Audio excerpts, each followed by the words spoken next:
From the Clark Ford Studio in Oxford, Mississippi, MBW Digital proudly presents the Oxford Exxon Podcast. I'd say thanks for tuning in, but why am I going to give you a round of applause for something that you're supposed to do, to be frank? And now, here are your hosts, Chase Parham. And broadcast school has really paid off. And Neal McCready. I deserve to be on TV.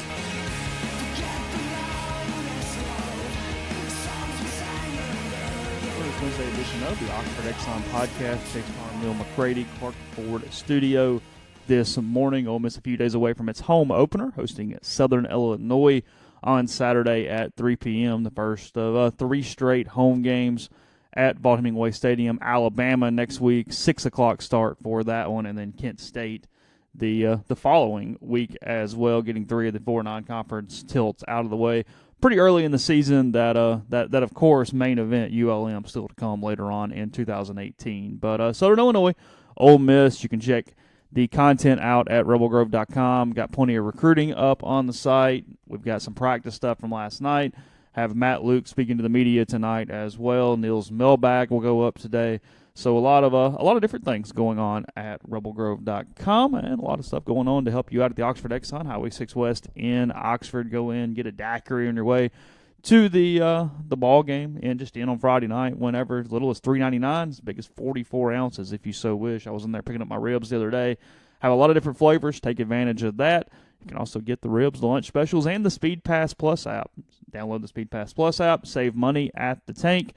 It's efficient. It's easy. It also helps you out with avoiding credit card skimmers or identity theft there with the Speed Pass Plus app from the Oxford Exxon. And again, coming to you from the Clark Ford Studio.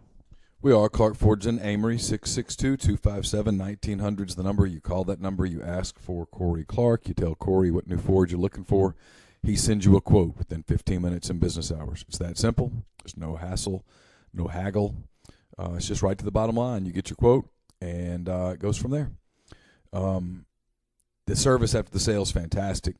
It's a great delivery options. They'll take care of you with services and that kind of thing. It's just fantastic. You'll really enjoy your experience with Clark Ford in addition to your new Ford product. 662-257-1900. Mention this podcast or any of our family of podcasts, and you'll save $500 on the bottom line from Clark Ford in Amory.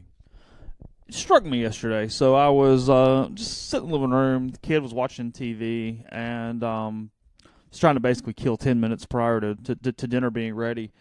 And I wasn't really paying attention to what she was watching, but I think Frozen was on. And all of a sudden, she's not like screaming, throwing a fit, but almost kind of whining and complaining. When I walk in, it's because it had gone to a commercial break. And I thought, of all the things we talk about that kids never will experience, or the things that we did or you did that even I didn't experience or anything else, commercials are going to be that for that next generation in a lot of ways, because she typically watches Frozen through the Amazon Prime app. I just go to it, I click on it, it pops up, it plays the movie. It was on Freeform. We just had regular, not cable because we're using Hulu TV or whatever, but watching normal channels yesterday, and Freeform is the new ABC Family or whatever for anybody that doesn't have that.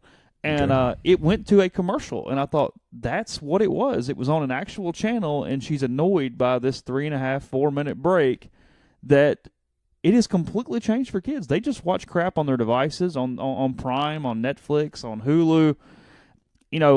Kids don't ride their bike as much anymore. We get into the physical activity thing all we want, but even beyond that, they don't whereas I didn't have to deal with going up and changing the channel on the TV like you probably had to, maybe without the remote. Yes. Now they don't even have to deal with commercials. They just get the instant gratification of watching things all the way through. Frankly, it's kind of a bad thing because you don't have to do any type of waiting or any type of working around for whatever it is you desire in today's technology world. Yeah, I can remember having to get up, tiptoe to the television. Oh. Turn it on. Turn the volume down. You didn't have a remote. The little knob. Turn the knob all the way down so that I could watch like the World Series without getting in trouble. Reggie Jackson's 3-home run game. Yeah. I watched that in stone silence. Because you were supposed to be asleep, or is it just don't bother us? What is it? It was well after bedtime. Oh, and you got back up. Because I'm assuming there's no TV in your room. There was a TV in my room. Oh, you had one. Okay, gotcha. You weren't trying to go in the living room and change the big piece of furniture that was a TV back then. No.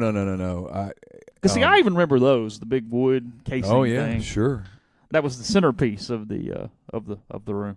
Yeah, I mean, I can. That was not that long ago, really, in the whole scheme of things. But yeah, I can remember. I can remember that for sure. And you had to get up to change the channel, and the channel made a click sound when you changed. Ooh. And when you're trying to be surreptitious. Now you have no way of policing that whatsoever with the kids with their iPads and their devices the way it is. I mean, they could be up to 4 a.m. watching Kardashians. We're in the vast minority. I don't know any of my kids' phone passwords. I've never, not one time. You think the majority know them and go through them and stuff? Oh, I hear stuff the Oh, kids do you really? say. Yeah. Okay. I have never once gone through my kids' phones. Won't do it. I mean, you either develop like some degree of trust, or you don't. And like, I'm glad this way with Campbell. I mean, because in a year she's going to be on her own basically, and I don't think she'll be the one that just goes crazy, because she's had freedom. There's boundaries and there's rules and stuff, but she's had freedom. Carson has freedom. I don't know what he's watching, but I mean, I'm not naive enough to believe that he's. They're never looking at anything inappropriate. Of course. And now inappropriate, frankly, has changed over the last 2 decades. I mean, just. I mean, we can keep this as real as you want. I mean, when I was 11 years old, almost 12, like Carson, I mean, if I wanted to see a girl in a bathing suit, I had to wait for the Sears catalog to show up. I mean, you can see that and so much more with the quickest of internet searches. And with the safest of internet searches, for that matter. And people say that's bad, and I get it. It also, I think it's one of the kids are different now. I mean, we've had this conversation about it's just it's a complete the technology has so completely changed the way kids view the world, good and bad. But like I've told, who was I talking to? I was talking to your brother. But we were talking about just the difference in like when I went to college, all these people would say to you, "Oh, these are you better find this is when you find your wife."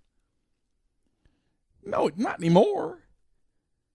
Man, you got 1,000 people on at minimum within like dating sites. And stuff. Come on, or just social media. Social media. I mean, you got all the little dating sites that have different kinds of dating sites and stuff. Like if you're like I've told Carson this, if you get married before 30, you've lost your mind. I mean unless you meet the girl that you just cannot even fathom living without. And then you should try to live without her and see if it's possible. But why? There's no rush. People are living longer these days, right? It's all good. I mean, go make money. You can date. It's easy. Because if you have money, it'll all work out.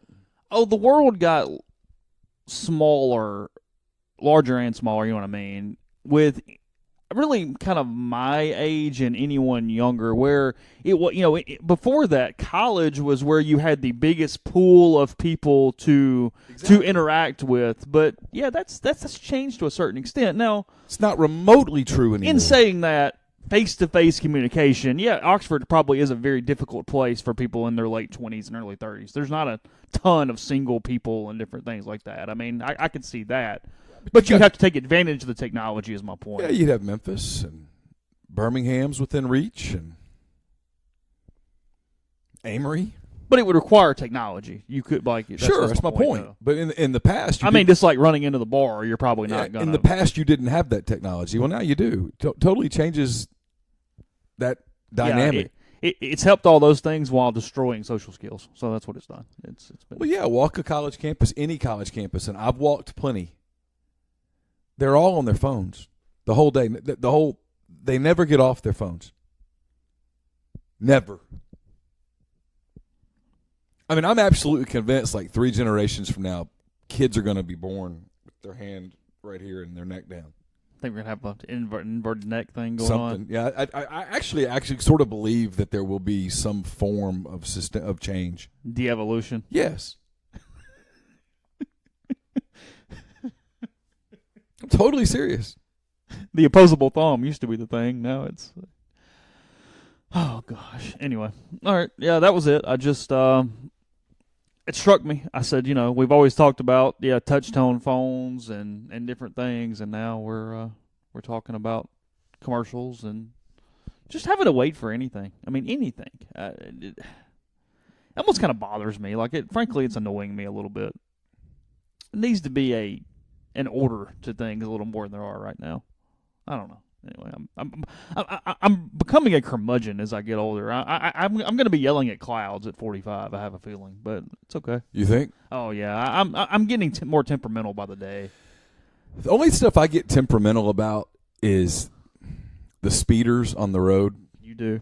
Well, it's crazy. People are going 55 miles an hour in the damn neighborhood. And my neighbor across the street, if you're listening to this, I've tried to tell you in person, who parks his car right on the street. I mean, you bought a house that goes down into a hill. That's on you. He parks his car on the street where when we back up, you have to really be careful not to hit their car. If you told me one of the speeders on his cell phone would go crashing into his car, I would say, oh, God, please let me see that.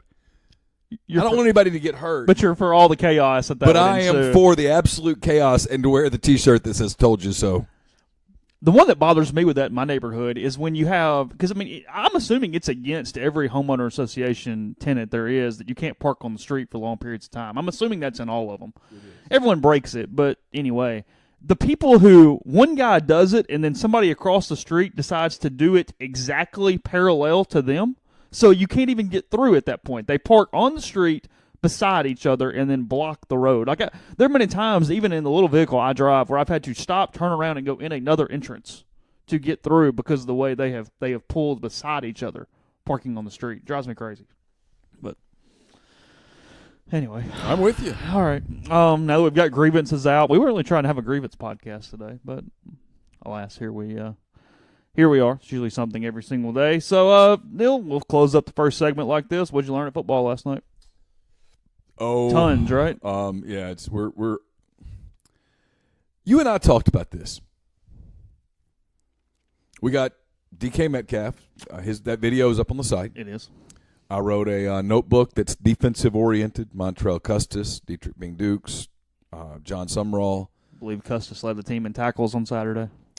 John Sumrall is going to be a head coach one day. He has all of the media skills and such that are required. He's very good. DK Metcalf has a level of confidence that someone like me can only fantasize about in my wildest of fantasies. Of course, if I looked like that, I probably would have a little more confidence too. But you go ahead. We'll Anyway, talk later. Yeah, I don't want to devolve the conversation. Custis and Bing-Dukes both openly talked about how they kind of had to grow up. Kind of had some moments where, for Custis it was, I want to get on the field. I want to play. I'm a junior. I need to play. And he did the thing with the jersey number, which to him was not a big deal. This was interesting to me. To Matt Luke, that was a big deal. It was. And there's not a right or wrong here, by the way. I'm not saying Matt Luke overplayed this at all. To Matt Luke, that was a sign of self-sacrifice and maturity and those type things. And I can see why he would think that. It was interesting to me that Montrell Custis, backtrack a second. Don't let me forget where I'm going. It's also what I hate about college beat writing. Everything is a scrum, and everybody is working on their own individual thing. And so it's Tuesday. Tell me about what happened in the Texas Tech game. Like, dude, it's been over for 4 days. It's done. Why are we still talking about that? That third down stop, tell me about it. Why? You beat Texas Tech. At the end of the year, if that's the biggest win on the schedule, trust me when I tell you this, it was a bad year. Anyway, to Montrell Custis, it was Correct. not that big of a deal. It was, hey, DK Buford wears 25 too. He's a fifth-year senior. It's his number. It's not mine. I kind of like number 2. I've always kind of wanted it. And I can play special teams. And I want to play special teams. I just want to get on the field. I want to Yeah. play. I'm ready to play. And so he goes to Matt Luke, and to him, it's not a big self-sacrifice thing. It wasn't all that big of a deal. It's just a necessity. It was, hey, I got to get on the field, and it's his number.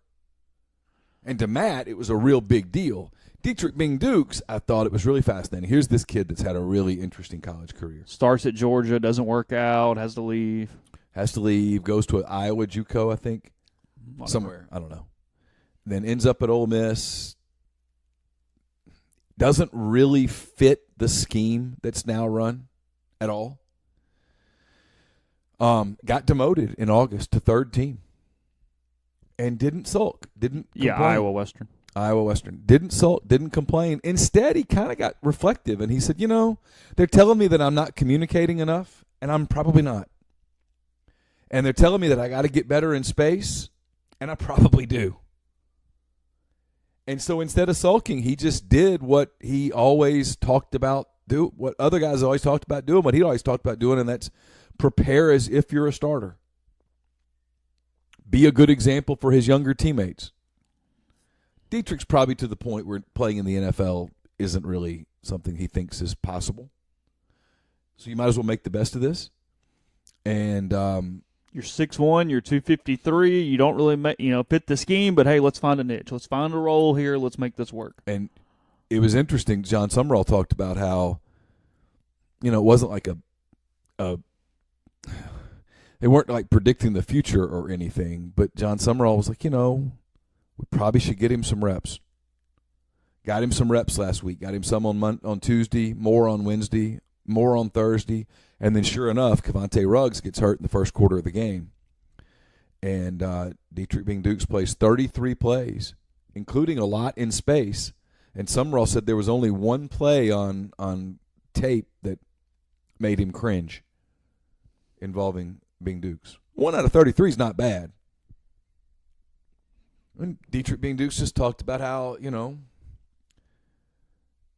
make the most of opportunities and et cetera, et cetera. It was a very calm, mature approach. He's always been a mature kid. He's been through a lot of adversity and all that stuff, but he didn't get sulky. And a lot of kids, your last year of college and you get demoted to 3rd team behind freshmen. You sulk and you panic. You panic a little, you sulk a little, you get a little bitter. Like he said, he goes, I just didn't want them to see me get pissed off, which tells you that he got pissed off because that's human. But he didn't show it, and John Summerall was really appreciative of it. You and I talked about something off the podcast that I don't want to belabor, and I don't want to get into because I don't want to violate a privacy on that either. But there is a difference in the atmosphere around the team this year. When I do like radio and other places, and I know you do too, people always do this thing with you about, the bowl ban. How do they get excited, whatever. Number one, the NCAA thing has been going on for so long that I don't think anyone thinks about it inside the program. I don't think it ever comes up. I don't think Sean Rawlings gets up this morning and goes, you think there's going to be an answer on the appeal? I could be wrong, but I doubt it. I asked Greg Little about it a couple of times. He's like, it's just not something that ever gets – I don't think about it. I don't care, basically. Greg Little is thinking about the season and the NFL. Yeah, he's got 11 games left to continue to raise his stock. Yeah, stay healthy. Let's have some fun. Let's win some games, and let's go pro. Yeah, and let's be serious here. If Ole Miss – let's just say – I'm going to piss some people off right now. I'm about to piss some people off. Let's say Ole Miss went 7-5. All right. 7-5, and that got them to the Belk Bowl. Belk Bowl. Why not? Okay, Belk Bowl. They won the appeal. Go play NC State in the Belk Bowl. Oh God. Sorry. Can they play somebody else? Wake Forest. There you go. Play Wake Forest. Much better. If you're Greg Little, do you play in that game? 'Cause I don't. Okay. Some kids are going to – the number of kids skipping bowl games is going to rise. Yes. It is not going to rise to the level that you would skip bowl games personally. Is that fair? Yes. Somewhere in the middle. Right there. My rule would be if I am an undisputed top 15 pick, Greg Little and A.J. Brown. If I'm going in the top 15 of this draft, as long as I'm not hurt, I'm going to Arizona or Florida, and I'm beginning my training to get in the best shape of my life. Yeah. Greg, A.J., the Clemson defensive line, that kind of thing. I mean, can you imagine Greg Little? Can you imagine a 100% healthy Greg Little after 4 months of intense one-on-one personalized training when Greg Little arrives in Indianapolis for the Combine and strips down to his jockstrap? He won't be bashful when he takes it off. And the NFL guys, and I don't mean this in a sexual way, I mean this in a professional way, the NFL guys would have to have a moment to catch their breath. A left tackle who can move like he can, who can look like that. Yeah, we're in. So if you're Greg, what's the one thing that could come out of the Belt Bowl? An injury. An injury.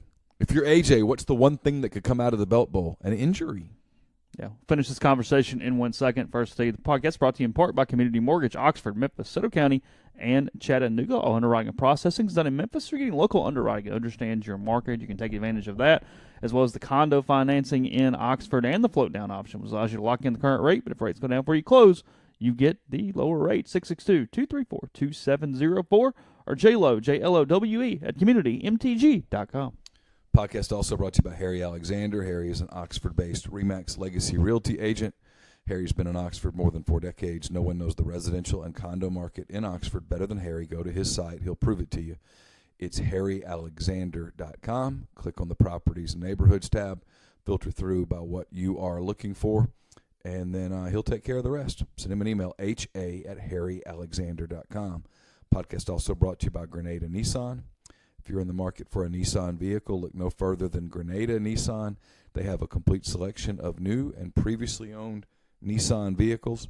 Go in, test drive one today. Tell Gene and Sandy that you heard about Grenada Nissan on the podcast, and you'll get Rebel savings on top of the already great deals at Grenada Nissan. It's GrenadaNissanUSA.com. Megan Phillips with LAH Real Estate is the person to call for all your real estate needs in the Birmingham area. With almost a decade of experience, Megan's knowledge and expertise can help you buy or sell your home today.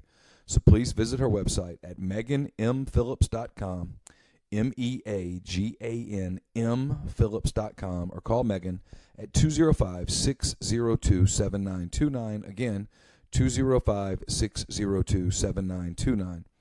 It's almost tailgating time. Ole Miss and Southern Illinois on Saturday. Tailgating in the Grove for the first time in a while. And you still have time to get in touch with 7 South Tailgating and let them allow you to tailgate the right way. They're celebrating 10 years of business this season. Try them once. You'll never tailgate without them again. 7 South will set up your own personal gear. You can rent everything from them. No one matches their customer service, their attention to detail. So whether you're coming up for just one game, all the games, conference games, whatever, whether you have an intricate setup or whether you have the simplest of setups, let 7 South Tailgating make it easy. 7southtailgating.com. Neil's mailbag this week, he predicts that Scotty Phillips is going to rush for 2,448 yards this season. It's math. 204 or whatever. 204 times 12, and that's not assuming the Belt Bowl.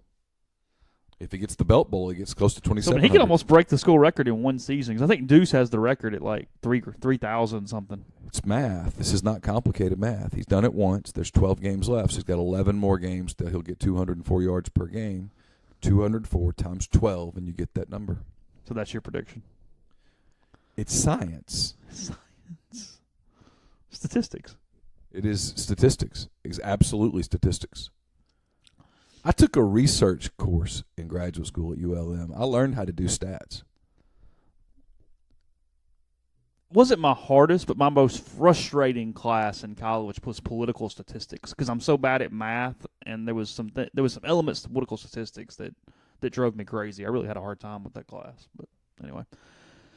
I took college algebra like 7 times. So, okay, finish this conversation. Because, like I said, you're on one way into the spectrum. You admit that on this. Oh, we're doing the DK Metcalf confidence thing? No. I'm not going there. Thank I God. thought about it because I did have a point, but I'm not bogging it down right now. I might later. Thank you. Might tomorrow. What is your cutoff on playing in a bowl game if you're Greg Little, the number 3 pick in the draft? It's got to be a playoff game. Has to be a playoff game, not even an Access Bowl playoff game. I'd consider an Access Bowl. I would lean towards a playoff game. And I would say this anywhere. And I'm consistent on this. Yeah, I mean, we're It's talking about January. the Clemson defensive end. We're talking about the Alabama, Yeah. whatever. Yeah. And even then, I got to have some sort of a really good You're insurance talking about Drew policy. Lock. I mean, we're talking. Yeah. Like if I'm Drew Lock, he's a great example. Yeah, Drew Lock's actually a really good example. Drew Lock's a great because example. they're going to be bowl eligible, but they're not going to compete for anything. Okay, let's do that because we're going to get away from some of the Ole Miss emotion. Yeah. They haven't played in a bowl and by God and all that stuff. I get it. You're Drew Lock. Yeah. Let's say for kicks and giggles, Missouri goes 9-3. Just play along. 8-4, 8-4, 9-3, and Drew Lock puts up numbers. And the Outback Bowl says Missouri's my team. Missouri, Iowa in the Outback Bowl. Okay. When you do pros and cons on what could go wrong as opposed to what could go right. Now, the one con to not playing in the game is that it would send a message of maybe selfishness. You would. Some stuff like that. Scouts overanalyze everything, so they're going to overanalyze that, no doubt. Especially for the quarterback. But if you're Drew Lock, okay, and you make it to January the 1st unhurt, the most important day on your calendar is the middle of February, and then your pro day. Yeah. Oh, okay. Yeah. Fair and if you have middle of February goes well, your pro day can be a sitting on a beach chair. Yeah. Just answering questions on a blackboard. Mm-hmm. Whiteboard. Yeah. They don't use blackboards anymore. Those are out. It's all whiteboard now. Whiteboard now, smartboard, whatever. But you understand my point. Yeah.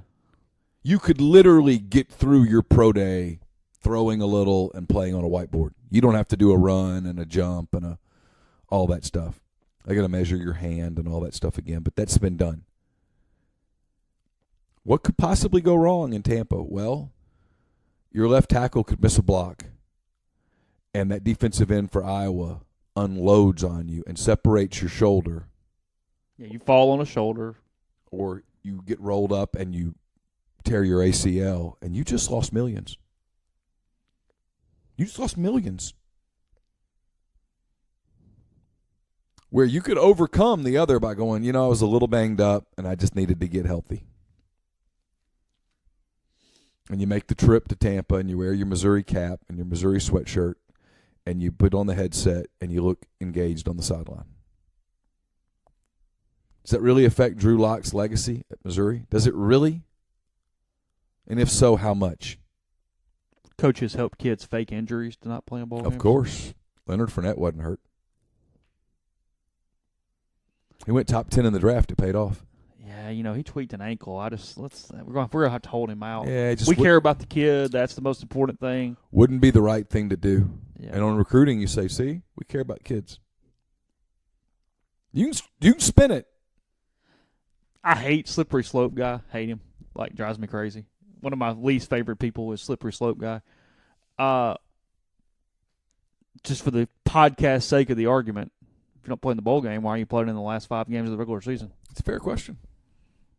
Now, you do get into a lot of selfishness. You get into a lot of crap there now. I mean, that's a whole different argument, potentially. I can hear people doing that's your obligation, and I think it is. And it is. I think it's your obligation to get through the regular season. You sign scholarship papers to compete for that university. Those of us that have been around preparation for bowl games know that it's a different deal. Because we talk to the kids. Yeah. I mean, that was one of the funnest parts. We had Romero at Funky's a couple weeks ago, and we was like, "Hey, do you really care about going to Nashville that day?" And he said this multiple times. He goes, "Hey, we thought we were going to Florida. We thought that team was really good. We thought, hey, Citrus Bowl, Outback Bowl, whatever it was about at that point. Then you up in Nashville and you're practicing up there in 14-degree weather and it's freezing and you're playing this West Virginia team that I guess what was his name was retiring the coach last game, Nealon or whatever. Yeah, Nayland, Don Nayland or something. Yeah, like that. something like that. And he goes, just motivation changes a little bit as you get in certain circumstances there. Yeah. I mean, Deuce McAllister had to be thinking in the first quarter of that game, get out of here healthy. Got a chance to go in the first round. money, life-changing money. I don't know. Now, like if you told Greg Little and A.J. Brown that Ole Miss went 10-2 and they played in the Peach Bowl or the Sugar Bowl or something along those lines, it'd probably be a different deal. Yeah, Don Nealon. Probably would like to play in that. But if it's 6-6 and it's the Birmingham Bowl or whatever, come on, man. You're going to really fault a kid for going, that's just not smart.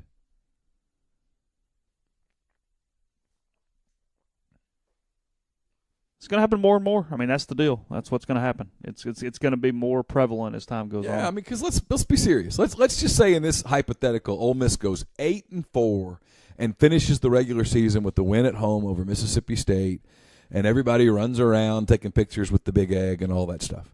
Lose to Alabama, A&M, Auburn, and South Carolina. Fair enough. Sure. Whatever. Yeah. Anybody really holding it against A.J. Brown if he goes, you know what, I'm not going to play in the Music City Bowl. I'm not going to play in the Belt Bowl.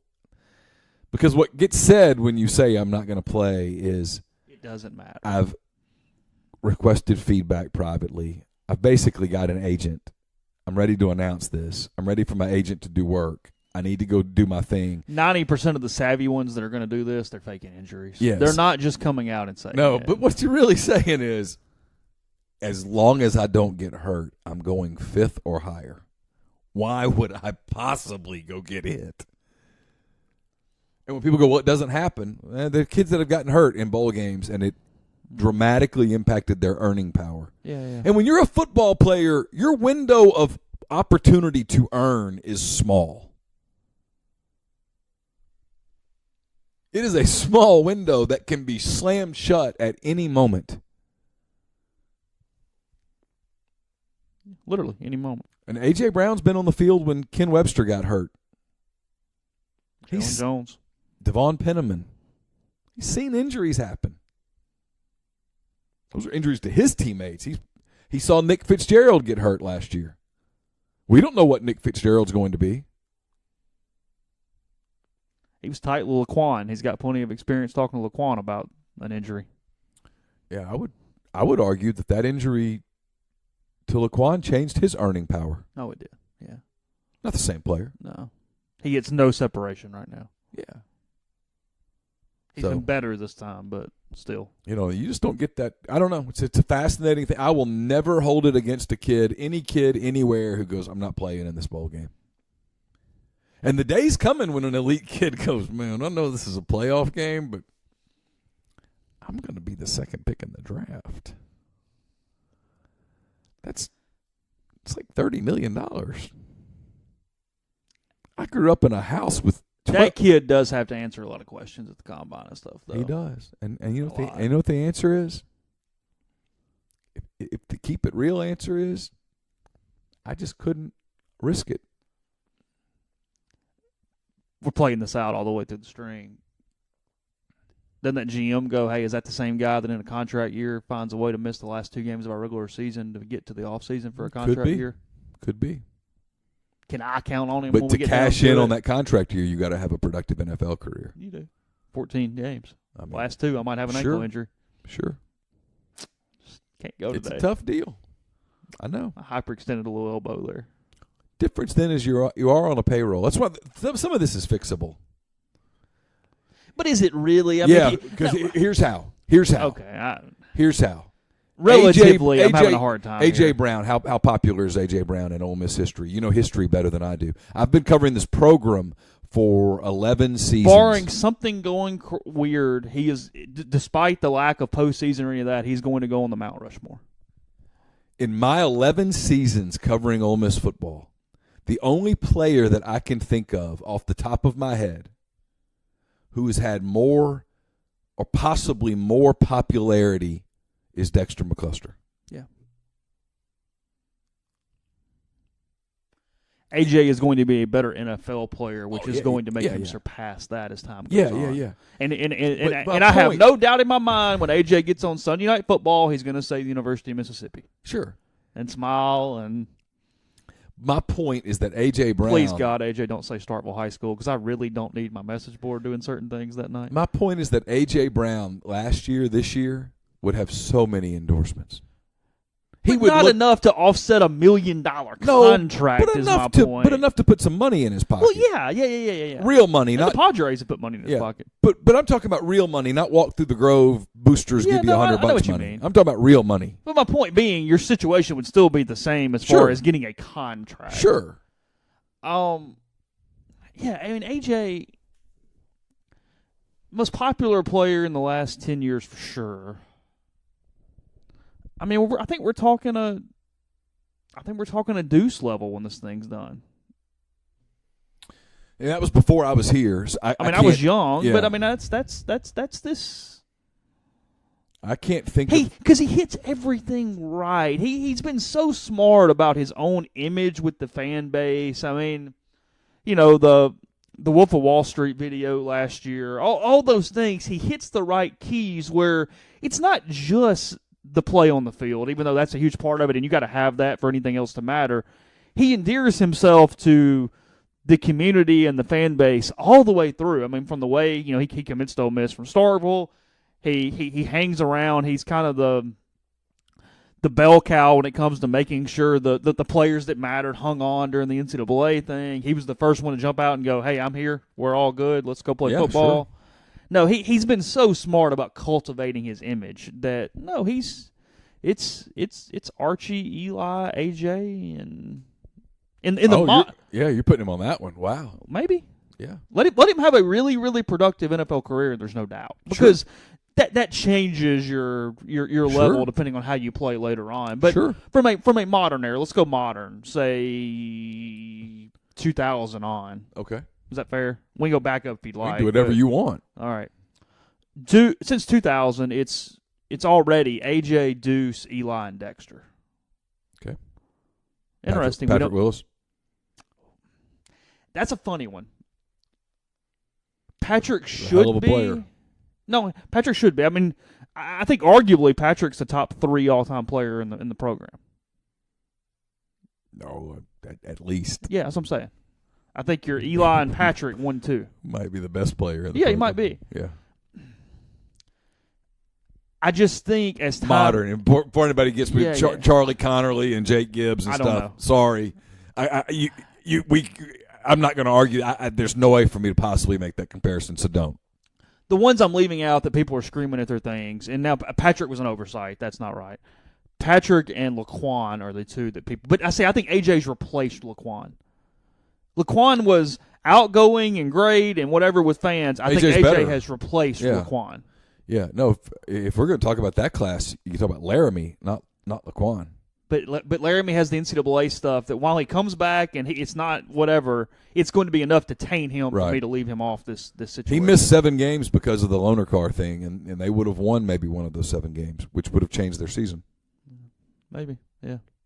So, yeah, I think Laramie, because of the NCAA stuff, is removed from the list. But who do you remove to include Willis? It's Dexter you take off. It's Eli, Deuce, Patrick, and AJ. It's AJ. The offense is built around him enough. He's going to put up the stats. He's already whatever in the stat book. Dexter had that year in 2009 where he was the single most electric player on the field. Game in and game out. Damnedest thing. Won a Cotton Bowl by himself. That was a really bad game. Oh, it was a bad game. It's a snoozer. Oklahoma State was not good. Neither team really wanted to be there. Nope. That was a bad football game. It's like 21-7. Is that right? I choose not to recall. Isn't that 21-7? I don't remember and don't care to. That was torture. That game lasted forever. I mean, right now, AJ is just starting his last year, barring injury or anything. He has the single game record for yards. He had 233 against South Alabama last year. He has the number 5 game all-time in yards, 185 against Louisiana Lafayette last year. And he has the number 7 game, 174 against Vanderbilt last season. He has the single-season record at 1252. He beat Laquan by 100 yards, 17 compared to 15, and played one fewer game because they didn't go to a bowl game last year. So he actually got all these stats in one fewer game than most people did. And then from a receiving yards category, he'll get in there at some point this year. He can't could get the record, but he would have to really, really take a good year. What he's lacking is the signature game against an LSU, an Alabama, an Auburn, someone like that, where that would be the game that defines him. Of course, Patrick Willis never had one of those games. I was going to say, Patrick Willis played on a lot of bad football teams. I mean, the two plays, this is what's amazing about Patrick Willis. He has this career that's whatever.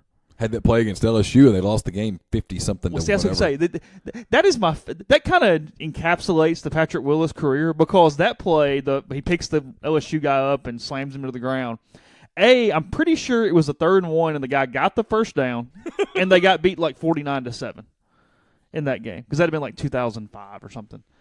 Yeah, it was Jamarcus Russell and those guys. Was it? I think so. Yeah, the guy got the first down, and they got beat by 40 points. But he had the big play because it was just Patrick Willis. I mean, I remember going to Columbia, Missouri for the home and home. They played at Missouri that year. It was Chase Daniel. Oh yeah, and just ripped Ole Miss because it was just Patrick running around with no one to help. Like, I remember I watched that game from a sports bar in Cleveland, Ohio. Yeah, and it was like, man, how did they get this bad? And he's running around out there by himself. That's what I'm saying. He has like 23 tackles, and they get beat whatever they get beat that day. I mean, it was not Patrick's fault by any stretch of the imagination. What I remember about him, he had Rory Johnson one of his years that kind of helped. Rory was really athletic, did a good job. But my point was the other one was he had the big hit against Alabama as a freshman when Cutcliffe wasn't playing him. Those are the two plays. Because he wasn't a senior. Yeah, like whoever else was playing linebacker, I don't know. But was it like Rob Robertson or somebody? But yeah, those are the two plays that most people remember from Patrick Willis's career was the LSU play that got a first down and then a hit against Alabama on special teams in 2003. Best I recall. Yeah, number 4 LSU, November 19th, 2005, 40-7 Tigers over the Rebels. ESPN2. Attendance 59,543. Wow. Pretty good attendance for that. Yeah, 59,000. The next week, Ed got beat by a Sylvester Caroom Mississippi State team, 35-14 in Starkville. Woof. Yeah, he put somebody at like running. He put Spurlock or somebody at running back that day. I don't know. He did something weird. No, it was Larry Kendrick. I think he put at running back that day. Sorry. That's a blast from the past. Yeah, there you go. Anyway, I don't know. I'm done now. But let's go. Yeah, let's go. I think that's it. I think it's Deuce, Eli, Patrick, and AJ with Dexter over on the corner just getting cut off. Right? You good there? Yeah, I'm good with that. You good with that? Yeah.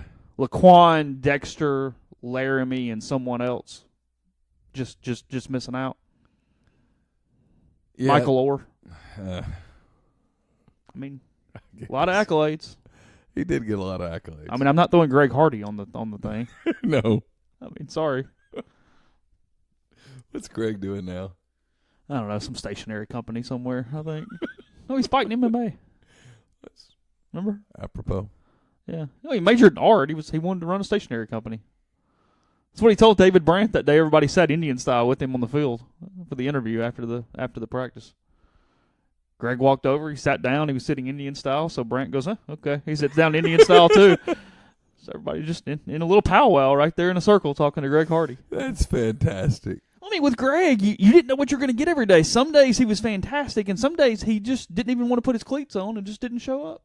I mean, Oh, I remember. And it frustrated Houston Nutt. Oh, he wanted him to be a little football machine. And Greg farthest thing from a football machine that there is. Yeah, no, there was. I still will feel so bad for that poor kid from ULM, though. I guess it was that year.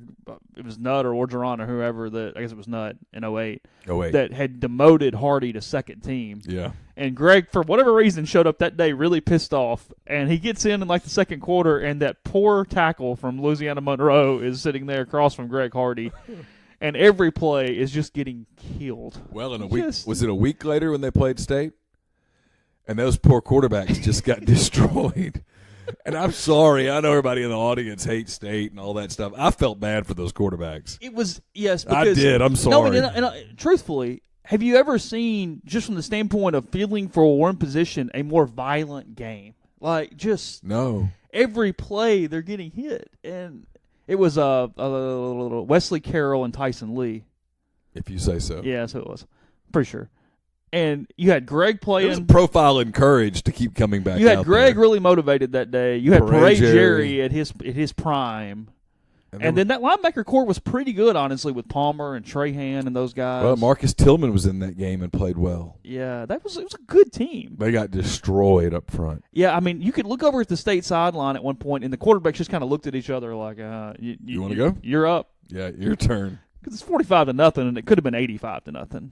Yeah. Ole Miss scored on like the last play of the half. It seems like Snead hit Wallace down the sideline. If you say so. You don't remember a lot of this. No, I was.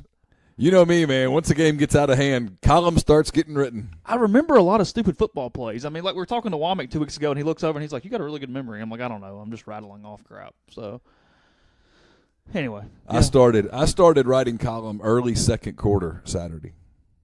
Did you? Yep. You knew it that early? Yep. Line of scrimmage. That's your go-to. It never really fails you. Well, like I said, the earliest I've ever seen you do it was Chad throws the interception against Oklahoma State that day in the Sugar Bowl, and you still start writing. I started writing right then. Yeah. Ole Miss turned it over in a 0-0 game. Because you were like, "What are you doing?" And I said, "Well, unless he's about to throw 6 picks, they're winning this game running away." And they were up 34-3 at the half or something. And yeah. That was the most impressed you've ever been with me. You looked at me, you're like, "Wow, you saw that one coming?" I said, "Yep." Yeah. That was obvious.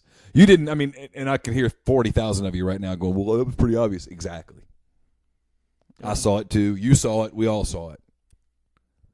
It's like last year when Alabama played Ole Miss. You didn't have to watch long to go, "Boy, this is going to get rough." Yeah. Watched 2 or 3 series, and it was, oof. Continue in a second. Take advantage of the last couple days here before the first home game to take advantage of Locker Stockers and get that pre-home game price. You can lock in with Locker Stockers as they take the hassle out of stocking your locker or your suite. You place the order. They handle purchase and delivery before game day. Also, you can give them a call at 662-586-1487 or info@lockerstockers.com.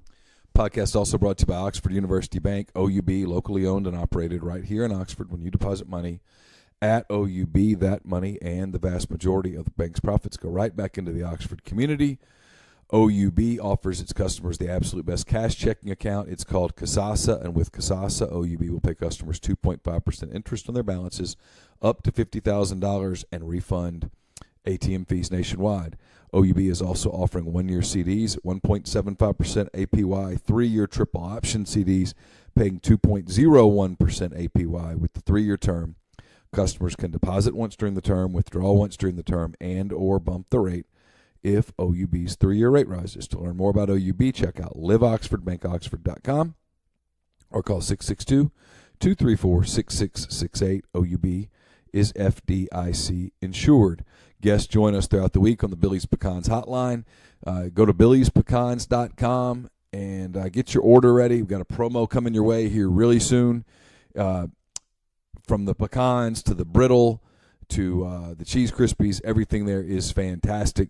If you're starting to think about some of your corporate gifting for later in the holiday season, that's a real good way to go to billyspecans.com. Youth basketball registration in the Oxford Park Commission started yesterday, so sign up your son or daughter for one of the leagues. Please don't let me forget to sign mine up. He's asked about it twice. Age range is 5 to 15. Cost is $50. Last year, they had more than 600 kids take part in the league. Numbers are expected to be similar this year, so don't miss your opportunity when it comes to sign up for OPC youth basketball. It's oxfordparkcommission.com. And the Ole Miss football team returns to the Vaught this Saturday at 3 p.m. They take on Southern Illinois. Get your tickets today by visiting OleMissTix.com. That's OleMissTix.com. You can also join the Pride of the South, the Rebel Spirit Squads, and members of the football team this Thursday night at 6 p.m. for a pep rally at Vaught Hemingway. For more information, visit OleMissSports.com. Podcast is brought to you by Tyson Drugs, TysonDrugs.com. Located at downtown Holly Springs. They have a great app as well, and you should give them a call at 662-252-2321. They're in Holly Springs. You can order your sildenafil if you need that to up your confidence a little bit. You can also take care of your pharmaceutical needs as they deliver wherever you are. They're also now in Oxford with G&M Pharmacy on South Lamar, and they deliver local in the Oxford area. Anything good in your mailbag this week? You look like you got long-winded on a couple answers there as I was skimming through them. I got long-winded on a couple where people hit things that were on my mind. How many do you skip? Do you try to hit all of them, or No, there's no way you can hit all of them? I couldn't do all of them. It would take forever. Though I did one or two Shea Patterson ones, and then I sort of moved on from that. There was a lot of Shea Patterson stuff. And I kind of get it, but at some point, it becomes... You get tired of it after a while. I mean, I'm there. You done with Shea now? I don't mean that. Yeah, I don't mean that rudely. Yeah. Even No, not done. I mean, I still look forward to making fun of some things, but I'll be honest. The whole deal at Ohio State really made me less inclined to make fun of a kid. I like making fun of it. The fact that his dad did that interview made making fun of him possible. The interview where he looks like Rudy's dad. Yeah, he looks just like Rudy's dad in the movie Rudy. Does it really bother you or not at all that he's offsides in that movie? It does. It drives me crazy. It drives me crazy because, well, yeah, you got to the quarterback. You were a yard offsides. Maybe this is showing my curmudgeon side as we get back on that later in the podcast. To me, two of the worst sports movies just because of the over-the-top sentimentality and crap are Rudy and Field of Dreams. Hate them. Can't stand them. Field of Dreams has so many flaws. It's so stupid from a movie standpoint. It drives me nuts. I get yelled about this on the board all the time because I never include it in any sports movie list that I do. I can't stand it. What's your favorite sports movie because it sort of stays true to the sport? The Program. College football's That's dirty. pretty good. The Program. It's an underrated sports movie. It's a pretty good movie. It's not bad. Halle Berry in that movie. Yeah. Yeah. Yeah, that one's not. Now look, it's got plenty of movie crap too, but overall spirit of hey, it's not kumbaya and sunshine. Yeah, I understand when I go to a movie and it's a sports movie that they're going to have to Hollywood it up some. I mean, Friday Night Lights, they were the TV show, one of the most dominant teams in Texas, and they won every game on the last play of the game. With that team in real life would beat half the teams they play 78-6 every Friday night. We never got the early season game where they play the team from rural Texas and just beat the out of them. Come on. Yeah. Hey, y'all have 8 D1 players, but every Friday night it's going to be 38-36. Down to the wire, baby. Down to the wire. So, no, the Program.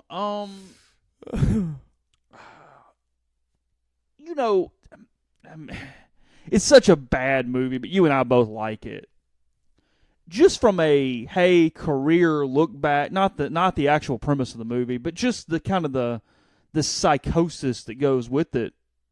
For love of the game. Oh, it's fantastic. He's looking back. He's dealing with ups and downs in life, and there's some truth in that movie. It's not. Yeah, sure. Look, Field of Dreams is the third best Kevin Costner sports movie behind Tin Cup and For Love of the Game. I agree completely. Oh, and Bull Durham. 4. Yeah. Bull Durham's good. Bull Durham's good. It fits that to a certain extent. Yeah. Little less, but it's fine. What you got? I'm just laughing. Where you at? Do you have an answer? I was thinking about some of the female roles in Bull Durham. Oh, okay. Yeah. One where she says, "How was he?" She says, "What they call? I gave him a nickname, Pokey." Well, that's right. Just kind of all over the place. We forgot the Kevin Costner classic Draft Day. I'm sorry. Oh yeah, I never saw that one. Okay, speaking of the worst movies from a real life scenario, that's you're going to screw up the draft and end up with like 3 of the top 8 players. This is going to all work out for you. Sorry, spoiler alert. Yeah, turns Cleveland into a machine in one draft. All right, tell me this real quick as we've completely devolved. I've got Mike Detillier. I'll be talking to him in about a half hour for a beer garden that people will hear tomorrow. I'm going to ask some college stuff, but I'm mainly asking pro stuff. The Khalil Mack impact on the league. Sure, yeah. What that does to Oakland, what it says about Oakland, what it says about the Bears. Does it change anything in the NFC North with the Packers? I guess I have to ask about Le'Veon Bell, right? What's going on there? Fair, yeah. How big of an impact does that have? What are the other hot button NFL things? Well, that we gotta touch on? just for my sanity, you need to ask what in the heck's going on with Teddy Bridgewater. What are we doing here? Is this actually a QB future deal, or is this just insurance for a window? What's the deal? Because you're concerned? I'm not concerned. I really like it as an insurance policy. I'd like to go bury myself in a corner if it's the quarterback of the future. Probably need to ask about Chad Kelly, the situation in Denver. Sure, yeah. Mike's great. And with Mike, you only need about 5 or 6 questions. You basically ask the question and step aside. He talks. He knows his stuff. You want to try to stump him? You want to come up with a question, try to stump him today? We can try. Okay, we'll come up with something. All right. I don't know what it is yet. It's got to be pretty good. I mean, you can't really wing it with that because he'll tear you up. So I don't know. Come up with something there. But yeah, I mean, just typical stuff. The people out there saying that Ole Miss and other Nike buyers should cancel their contracts do not understand how complicated these contracts are. It's just not that simple. Well, no. I mean, it takes years to get product. Michael Thompson sort of guided you through, like, getting the light blue gear, how complicated that was. You don't just randomly switch from Nike to Under Armour because. Now, in saying that, they're not switching or doing anything over social issues. They're doing, if they ever switch, it's because they offered a larger contract to them. Sure. Under Armour comes to Ole Miss and goes, "Hey, look, we'll quadruple what Nike's paying you." Okay, we'll talk. Yeah. Oh, you have to have a real serious conversation at that point. Yeah. But there's a lot that goes into that. Oh, my God. I mean, that is an undertaking. Branding. It's a big deal. Oh. Like if Auburn were to make a decision today that they wanted to go Nike or Adidas after all these years of Under Armour. It would take some time. It would take years. It took Georgia Tech a little while just to get out of Russell. Yeah. I think they're Under Armour now. Yeah. I think. Russell. And there was a time when Russell was the brand. Well, yeah, but not anymore. Their AD should be fired over that, for being in Russell that long. Auburn was in Russell forever because Russell's right down the road. Oh, that's right. Yeah. I didn't think about that. So you didn't give it to me. What's your sports movie for realism? We move on. Probably for love of the game. It's a good movie. It's a really sneaky good movie. And people that hate it, I'm like, I don't understand it. Well, it doesn't really fit a category. I mean, it's a romantic comedy in a way, but it's not. It's unintentional comedy. You laugh throughout it when they're not trying to be funny. I mean, it's cliche. The deeper stuff is very deep in it. It's not out on the front. I mean, it's cliche and corny. But you only have 2 hours. You got to do some squeezing. It's like people that are upset at the Jack Ryan stuff on Amazon Prime. I get it. I guess where I'm so different, I'm a little more like you here, like Live and Let Live is. What are they mad about? Well, they're mad because they've changed some of the backstory on some of the characters. As opposed to the book. Yeah. Gotcha. My deal is this. Was I entertained? Yeah, look, if you're looking for real deep substance, every single time the book's better, guys. Every time. Without fail. I mean, it's like we're watching Sharp Objects on HBO. It's a Gillian Flynn book. I've read the book. Book was very, very good. Dark, but good. Yeah. Well, they're not hitting everything from the book in 8 episodes on HBO. Can't do it. Yeah, I'm watching it and I'm going, okay, well, I hope they at least give me enough for people to understand the ending that haven't read the book. But yeah, I know that D story is not going to get a lot of time in this 8-episode arc. The cutting room floor of a book is so different than the cutting room floor of a movie. Mm-hmm. With Jack Ryan, I watched 8 episodes. I got a little over 8 hours. Was I entertained? Absolutely. Was I distracted? Got kind of a 24 feel to it? Yeah, but significantly better. Okay. I was entertained. I was distracted from the real world. I escaped. Job accomplished. Mission accomplished. Thank you. Thank you, sir. I'm ready for season 2. Bring it. Time for some dark stuff now? You ready? Yeah, I guess going to dive back into Ozark. Oh, yeah, season 2's out. Yeah. I haven't watched it yet. I haven't either. It's I've had good. several people. It's fine. The Man in the High Castle, is that what it's called? I watched the first 2 seasons. It was watchable, but I wasn't sitting down having to watch it. It was okay. I've had several people say it's the best thing they've ever watched. Yeah, which just shows you the different people. strokes. Yeah, I mean, sure. Kara liked it a lot more than I did, and I think we kind of broke off, and I was like, hey, you go ahead, knock it out. If I get back to it, fantastic. But, But, yeah, I haven't got back on Ozark. I have no issue with it. They've done a good job, though, with Sharp Objects, if anybody is interested. It's been good. I've got a couple episodes left, but it's pretty good. They do a really good job with I don't normally notice camera work and different things, but they do a really, really good job with camera work and making you see certain things. They make Amy Adams look as rough as you can make Amy Adams in the show. Is kind of a haggard, emotionally disturbed person. So, all in all, not bad there. So, Matt Luke will talk tonight. Yes. I guess a little bit of an injury update, although there's not a whole lot to update. You pretty much know at this point who's going to play, who's not going to play. That was my answer to one of your very first questions that I never finished because I'm so scattershot. Matt Luke is so upfront about injuries and so professional in the way that he handles the dissemination of that information and he's not misled at all yet. And right now I don't think he will. That the whole go out to the beginning of practice to take roll, there's really no point. He gives you roll. He told you on Monday, here's the deal. He's out. He's in concussion protocol. He's in concussion protocol. He's in concussion protocol. Feel good about it. Won't know for a little while. Rawlings has a shoulder and a knee. Think he'll Probably play. be all right. Probably be pretty limited in practice. Okay. So you ask for an update tonight, and then Yeah, you get an update tonight, and then that's that. I give Matt a ton of credit, man. From a media standpoint, he's been super.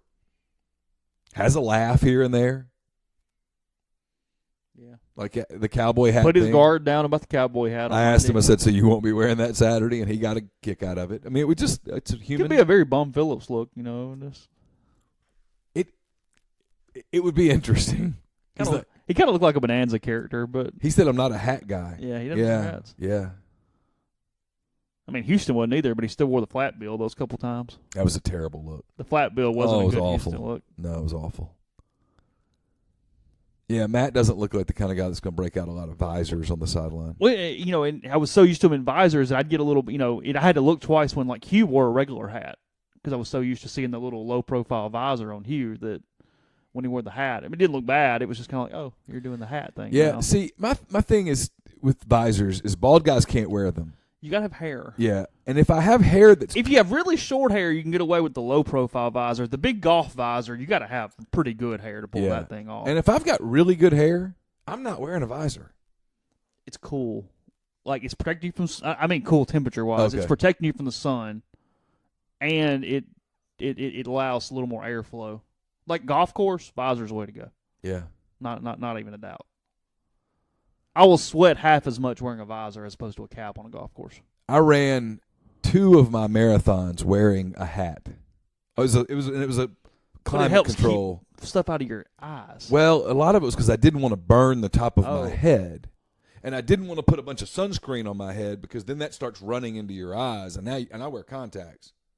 And I wore shorts that had a pocket. And I put extra contacts in the shorts just in case. Oh, yeah. Just in case. I never had to use them.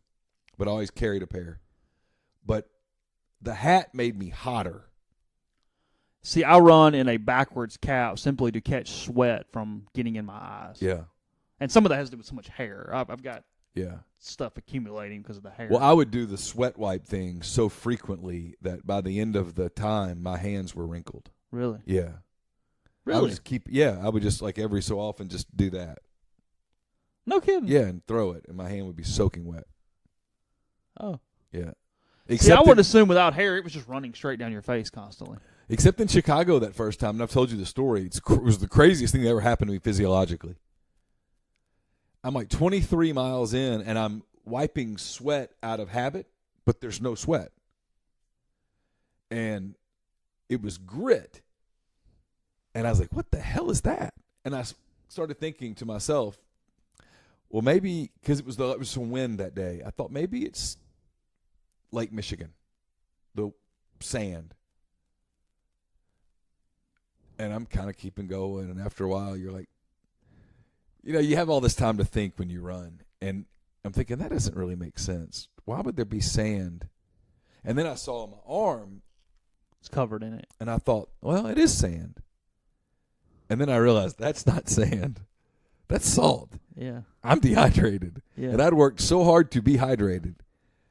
And I guess that was about the time. You were sweating without liquid. Yes. It's probably not good. No, I mean, it was interesting. It was like, oh, wow, that's what that is. Yeah, all you guys, I don't think I can do it anyway, but all you guys' stories about running marathons and being on like the 21st mile, it just doesn't even sound appealing at any point. Like Mark Etheridge, former writer for D1Baseball.com and different stuff, I think he actually still does some stuff for them. Like he talked about when he was doing his first marathon and he was on a certain mile and he goes, what is that? And he realized it was himself whimpering. He was literally making noises that it took him a minute to figure out it was him. Really? Yeah. He was just whimpering at one point. I can remember people around me starting to have their bodies fail a little bit. Yeah. And it gets in your head. I mean, dude. And then I had that one in Minnesota where for whatever reason I had this burst of energy at like 24 miles. Came from nowhere. And I basically sprinted the last 2.2 miles there. I had so what much. Was your time there? Did you break 4? It was right at 4 hours. Okay.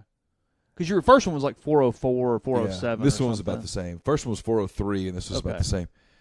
But I was not trying to run that one fast that day. I was just running because I was kind of hurt, and I had that burst of energy that came out of nowhere. Something I've never really experienced like that before. Yeah. And I guess it was endorphins or whatever, and I sprinted 2 miles. Was just passing people, and you could hear people like, "What the hell?" Close this conversation in 1 second. Before we do that, I'll tell you the podcast is also brought to you by Oxford Wine and Spirits, located on College Hill Road, next to Lost Pizza. Noah and I are in there pretty regularly, and they're going to help out podcast listeners this football season. When you go in to stock up for your weekend, tell them you heard about the podcast, heard about them on the podcast. You save 5% on wine, 10% off liquor if you spend $150 or more. They got all the Cat Head products and plenty more for you to pick up this weekend when you head in. So on Friday, go by, tell them you heard about it on the podcast, save money in the process, get a good product, and help us out as well. So Oxford Wine and Spirits, College Hill Road, next to Lost Pizza. How well do you know your credit score? Brian McLaurin is an experienced attorney offering a unique, highly personalized service to not only repair credit but also educate clients on the ever-changing world of credit. He will work with you for an entire year to help you create a personalized plan to raise your credit score to help you meet your financial goals.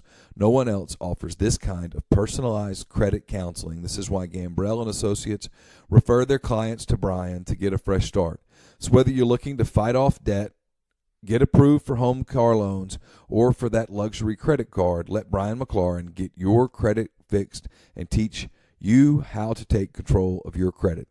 Brian provides you the valuable information he has acquired through years of experience and research. This allows Brian to offer a unique, personalized service for anyone in any state, as he is always available to his clients by phone and email, and he's ready to work with you.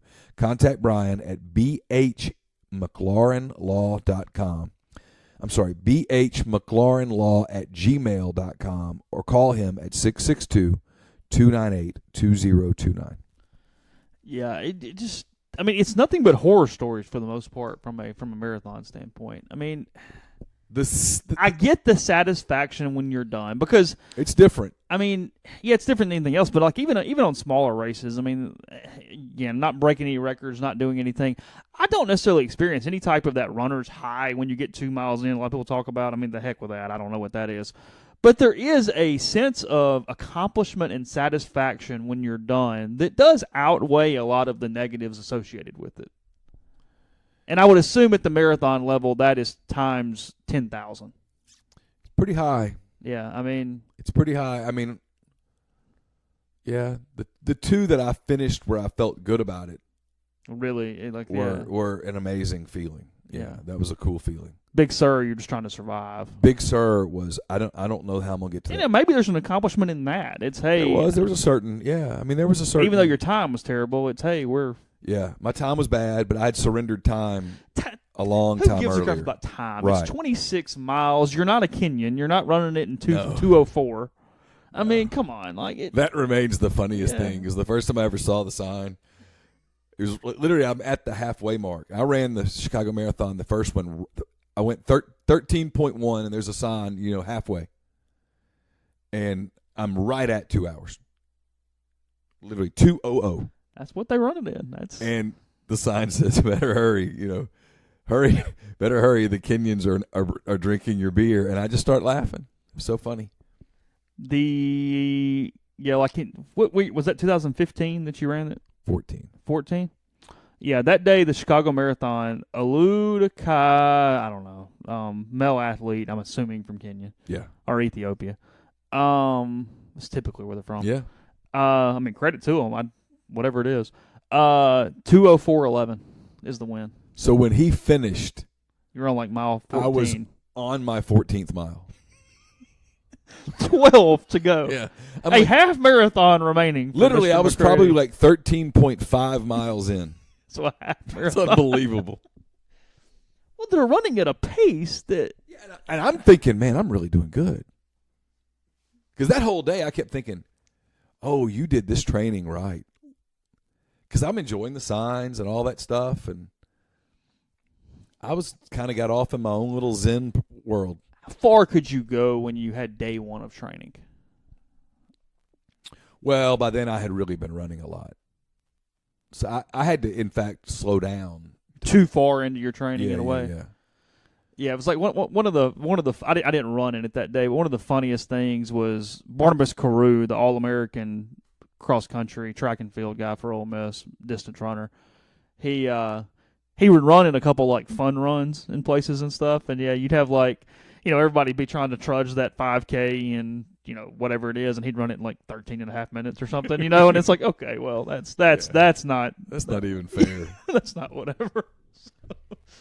But anyway, all right, plenty up at rebelgrove.com. Neil's mailbag getting a lot of views this morning, so if you have not looked at that, go hang out. A lot of questions, a lot of answers, some fun stuff as well. We'll have my content item. We'll have Neil's picks later in the week as well. Again, we all did pretty well the first week, so we'll move forward with that. Hopefully, can replicate that a little bit in week 2. Ole Miss, Southern Illinois, 3:00 at Vaught Hemingway Stadium. Plenty of coverage at rebelgrove.com. Talk to you tomorrow.